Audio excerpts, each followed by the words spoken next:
Good morning, students. Today we will discuss one of the very important topic of the IELTS Academy, that is the writing task 1 vocabulary. So in this video, we will discuss about the different vocabulary words that can you use in your IELTS task 1. So let's start. So basically today we will discuss about the line graph and the bar graph vocabulary.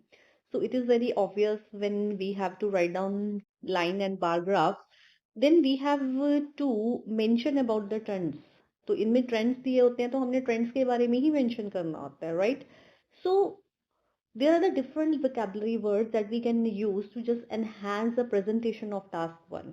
तो task 1 की presentation को enhance करने के लिए writing में band score high लेने के लिए हमें डिफरेंट वोकैबुलरी वर्ड यूज करने पड़ते हैं ताकि हमारी जो राइटिंग है वो इम्प्रेसिव बन जाए. तो सबसे पहला वर्ड जो कि बेसिकली यूज होता ही होता है वो है increase.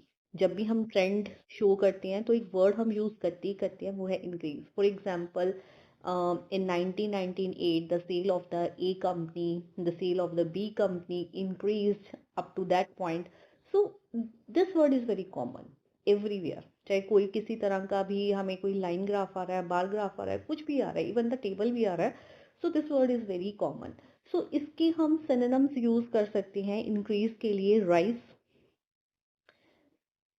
Surge, soar, climb and escalate. ये वर्ड हम इंक्रीज की जगह पर भी यूज कर सकते हैं. For example, if you want to say the sales of smartphone soared dramatically in 2020. 2020 में जो सेल्स हैं स्मार्टफोन की वो ड्रामेटिकली इंक्रीज हुई हैं. वैसे बेसिकली तो हम इंक्रीज वर्ड यूज करते हैं, बट अब हम यहाँ पर कौन कौन से वर्ड यूज कर सकते हैं? Search, soar, climb, escalate. तो अगर आपको 2 या 3 बार ये वर्ड अपनी राइटिंग में यूज करना पड़ रहा है तो rather than using the same word increase, you must use the synonyms of the same word. ठीक है, तो ये वर्ड है, ये वर्ड्स हैं, सिनोनिम्स हैं इंक्रीज के, जो कि आप शो कर सकते हो. जब भी हम ये वर्ड यूज करते हैं, ड्रामेटिकली, शार्प, ग्रेजुअल, तो ये किस चीज को शो करते हैं? आपने देखा होगा कि बहुत बार जो हमने ट्रेंड्स लिखे होते हैं तो उनके साथ हम ये शार्प, ड्रामेटिकली, ग्रेजुअल ये वर्ड यूज करते हैं. तो what is this? These word shows the rate of the trends, कि किस रेट से जो ट्रेंड्स हैं वो हमारी इंक्रीज या डिक्रीज हो रहे हैं. If we are saying dramatically तो इट मीन्स कि वो जो ट्रेंड हमारी इंक्रीज हो रहा है, जो इंक्रीज हो रहा है वो बहुत ज्यादा हो रहा है, राइट? अगर हम ग्रेजुअल बना रहे हैं तो वो हो रहा है राइज, बट स्लो स्लो हो रहा है, मतलब ज्यादा शार्प इंक्रीज नहीं या डिक्रीज नहीं है, राइट? तो इसी तरह से अब हम करेंगे एक और वर्ड जो कि बहुत ज्यादा कॉमन है, जो यूज होता ही होता है राइटिंग में, वो है डिक्रीज, राइट? तो डिक्रीज के लिए हम कौन कौन से सिनोनिम्स वर्ड यूज कर सकते हैं राइटिंग में? वो है fall, decline, drop, plummet, plunge, right? तो ये वाले वर्ड्स हैं जो कि हम डिक्रीज के लिए यूज कर सकते हैं. For example, the profit plummeted significantly in the final quarter. So यहाँ पर हमने प्लम्प्टेड लिखा, ये हमारा ट्रेंड है, और सिग्निफिकेंटली क्या है? इसके रेट को दिखा रहा है, राइट? कि किस रेट से प्लम्प्ट हुआ है, डिक्लाइन. सो कहने का भाव ये है, व्हाट आई वांट टू से, it is always better that when you are showing the trend, with the trend you should also try to show the rate, at which rate the trends are increasing or decreasing, right? So अब यहाँ पर एक word आप और भी use कर सकते हो, वो है ड्विंडल. पर ड्विंडल बेसिकली हम ये वर्ड वहां पर यूज करते हैं जहां पर हमारा जो डिक्रीज है वो हो तो रहा है पर बहुत ज्यादा नहीं हो रहा, स्लो स्लो, मतलब स्लो है डिक्रीज, ग्रेजुअल है, ठीक है? लेकिन जब हमारे डिक्रीज है वो शार्प हो तो हम ये वाली वोकैबुलरी वर्ड्स हैं वो यूज करते हैं, that is the fall, decline, drop, plummet and plunge, right? उसके बाद सम टाइम क्या होता है, ना तो इंक्रीज बहुत ज्यादा हो रही होती है, नहीं डिक्रीज बहुत ज्यादा हो रहा होता है, लेकिन हमने बताना होता है कि जो हमारी ट्रेंड्स हैं, जो हमारी इंक्रीज या डिक्रीज हो रही है, वो फ्लक्चुएशन दिखा रहा है, राइट? फ्लक्चुएशन का मतलब क्या होता है? राइट, लाइक इस तरह से जो हमारा होता है ना, राइट? तो ये जो चीज क्या होती है, इसे हम फ्लक्चुएशंस बोलते हैं, मतलब ऊपर नीचे जा रहा है, कोई कांस्टेंट फॉल, फॉल या कांस्टेंट हमारा इंक्रीज नहीं दिखा रहा है. इन दैट केस हम कौन सा वर्ड यूज करते हैं? Very, oscillated, experience ups and downs. So these are the vocabulary words that we can use. और फ्लक्चुएट ऑल्सो, राइट। सो तो आप लिख सकते हो for example the stock prices fluctuated through out the period.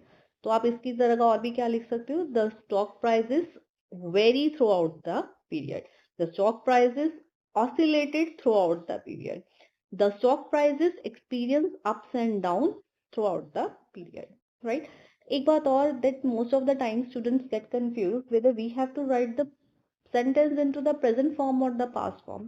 देखो क्योंकि जो हमें ट्रेंड मेंशन होते हैं it give us the past information, so it is always better to write the sentence in the past form। so fluctuate का जैसे fluctuated, vary का varied, oscillate का oscillated, experienced ups and downs, right? जो वो next trend क्या है, that is the stability. Stability क्या होता है, स्टेबिलिटी का मतलब होता है जब ना तो कोई इंक्रीज हो रही है ना कोई डिक्रीज हो रही है, वो एक जगह पर कांस्टेंट हो रहा है। फॉर एग्जांपल जो प्राइजेस हैं वो 2010 में 10% है और 11 में भी 10% शो कर रहे हैं, सो इट मीन्स ना तो इंक्रीज हो रही है ना डिक्रीज हो रही है।